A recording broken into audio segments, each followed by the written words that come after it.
Eh bien, bonjour, je vous poste cette vidéo samedi matin 10 juillet. Je l'ai enregistrée le vendredi soir 9 juillet à Abelin-Saint-Nazaire chez Claire et Marc qui ont une chambre d'hôte pour les pèlerins et je suis dans leur jardin. Avant d'oublier, je tiens à dire que Claire et Marc sont des gens absolument remarquables, d'une gentillesse incroyable, avec un accueil époustouflant. J'étais traité comme un membre je suis traité comme un membre de la famille. J'ai fait ma lessive qui est en train de sécher sur la terrasse. Marc m'a emmené à Notre-Dame-de-Lorette que j'avais contourné en marchant. Claire me prépare un panier repas superbe pour demain midi. Ce sont des gens incroyables de gentillesse et de chaleur humaine. Alors, qu'est-ce que j'ai fait J'ai fait aujourd'hui, je suis allé de Bruay-la-Buissière à Abelin-Saint-Nazaire. C'est une marche de 31 km pour moi. Alors, si vous allez sur le site de la Via Francigena, vous verrez que c'est moi, mais comme mon hôtel à Bruay était à 3 km 7 du départ de la Via, eh bien, le compte est bon. Petite espièglerie, le trajet de la Via Francigena a changé il y a 2 ans, et sur l'application smartphone et le GPS de la Via Francigena, c'est l'ancien tracé. Mais le nouveau tracé, lui, est signalé par les panneaux. Donc j'étais assez surpris cet après-midi, alors que la signalétique était parfaite jusque-là, de ne plus voir aucun panneau. Eh bien, c'est normal, c'est parce que j'étais sur l'ancien tracé. Bon, ainsi va la vie. Alors, j'ai plusieurs réflexions à soumettre, à soumettre aujourd'hui. D'abord, en marchant, j'ai repensé à ce dont je vous parlais dans la vidéo précédente, et notamment au rapport entre la souffrance et la dignité. Euh, je parlais de la dignité, de la fierté de ces gens, mineurs de fond, fils de mineurs, fiers d'appartenir à ce que j'appelais le cœur de la classe ouvrière, et à leur sentiment d'incompréhension, du déclassement qu'ils ont subi. Et ça m'amenait à me rappeler d'autres épisodes, parce qu'on pourrait bien sûr effectivement dire strictement la même chose de la sidérurgie lorraine. Mais moi j'ai 2 souvenirs précis de choses que j'ai connues.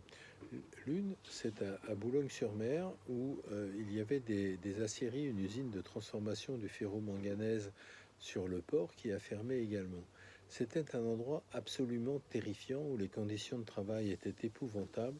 Il y avait, il y avait du métal en fusion.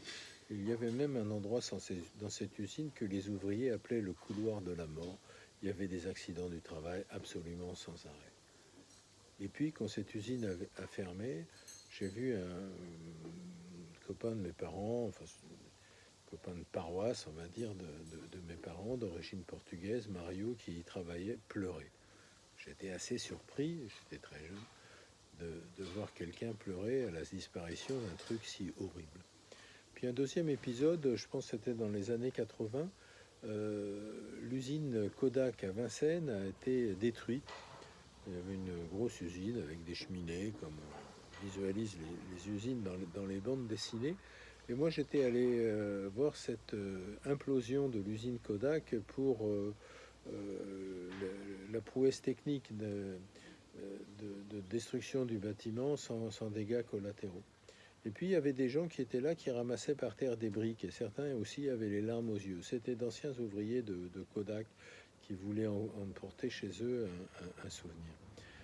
Alors à ce moment-là, et encore maintenant, en me posant cette question de la fierté ouvrière de ces mineurs de fond, je me demande comment on pouvait être fier de travailler dans un truc horrible où la mort vous guettait à 50 ans avec la silicose, où les conditions de travail étaient épouvantables, vous étiez payé avec un lance-pierre,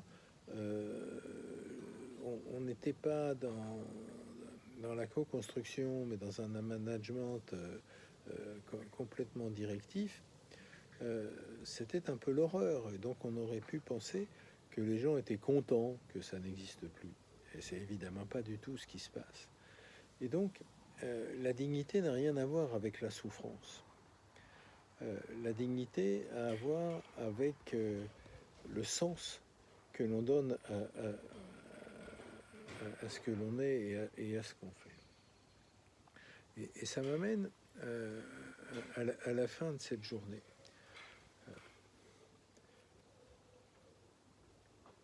À la fin de cette journée, je dirais, c'est presque un troisième épisode de mon chemin de cette semaine. Il y a eu un épisode à Zincourt qui m'a amené à convoquer Henri V et Shakespeare. Il y a eu un épisode des mines, et même si je ne l'ai pas cité explicitement, qui amène à convoquer, même de manière allusive, Germinal et Zola. Et aujourd'hui, je pense au silence du colonel Bramble et au discours et nouveau discours du docteur O'Grady d'André Mauroy, qui se passe pendant la Première Guerre mondiale. Je suis ici à Ablain-Saint-Nazaire, et le village d'à côté, d'où je commencerai, qui est à quelques centaines de mètres d'ici, Souchet, sont ce qu'on appelle des villages martyrs, c'est-à-dire qu'ils ont été complètement rasés pendant la Première Guerre mondiale. Nous sommes à quelques centaines de mètres de Notre-Dame de Lorette. Notre-Dame de Lorette, c'est un des hauts lieux, comment qualifier, des batailles de la Première Guerre mondiale. La seule chose comparable, je crois, c'est Verdun. Verdun, on a compté 300 000 morts, 150 000 de chaque côté. Ici, on parle de 190, un peu plus de entre 100 et 105 000 soldats français qui sont morts en une année. En octobre 14, les Allemands prennent la colline de Notre-Dame de Lorette. Les Français la reprendront en octobre 2015. Entre-temps, il y aura eu 188 000 morts. C'est le chiffre qu'on donne usuellement. Il y a 130 000 soldats enterrés sur cette colline. Alors pourquoi fallait-il se battre comme ça? D'un point de vue militaire, d'un point de vue stratégique, on est en hauteur, à 150 mètres, c'est pas très haut, certes, mais on domine Lens, on domine Arras, on domine les mines, on amène une vue assez lointaine, mais on a une vue assez bonne par temps clair sur l'île, et bref, avec une artillerie puissante sur la colline, vous dominez tout le bassin minier. Les Allemands l'avaient compris, les Français l'avaient compris. Ça a été une horreur. Qu'est-ce qui fait que des soldats, sans se mutiner, se sont battus ici pour un bout de terre? Alors on me dira, c'était leur terre. Les Français se sont battus contre les Allemands sur la terre de France. Oui. Mais à 5 km de là, à Vimy, il y a eu aussi des batailles extraordinaires. Mais c'était des Canadiens qui les menaient. Et Vimy, à 5 km de là, n'a été repris par les Alliés, en l'occurrence les Canadiens, qu'en 17. 2 ans pour 5 km de terre. Alors, là aussi, se pose la question de la dignité et de la souffrance. Ces gens enterrés sous les bombes, sous la mitraille, creusant leurs tranchées, chargeant parfois, se sont pas révoltés. Ils ont enduré. Et ils sont sortis là, fiers. Ça interroge quand même. Ça interroge beaucoup.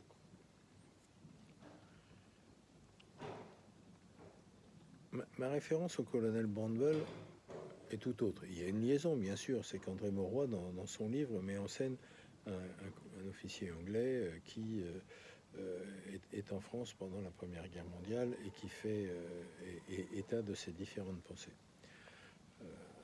Alors, dans mon souvenir, et mon souvenir peut être erroné, car j'ai lu ce livre il y a 50 ans, je crois, il y a quelque chose qui m'avait beaucoup marqué à l'époque, au point que je m'en souviens.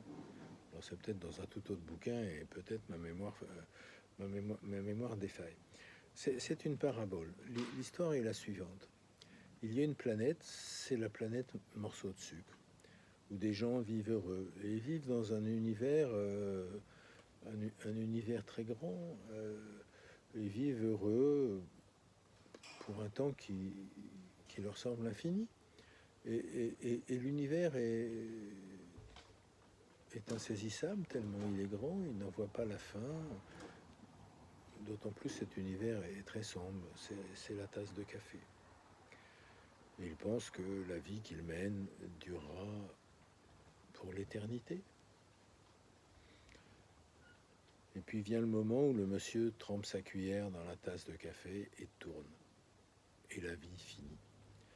Et bien sûr, mon roi, alors je crois que c'est dans les discours du docteur Augrady, nouveau, toute réserve. Mon roi pose la question de la relativité et de l'échelle humaine dans l'univers. Et si nous étions nous aussi sur la planète sucre, morceau de sucre dans la tasse de café, et que nous étions si peu de choses dans un univers que nous ne maîtrisons pas. Voilà, écoutez, demain, Ablain-Arras, en passant par des visages dévastés qui ont été complètement rasés pendant la Première Guerre mondiale. Et puis, Arras sera une autre histoire. Je vous dis à très bientôt.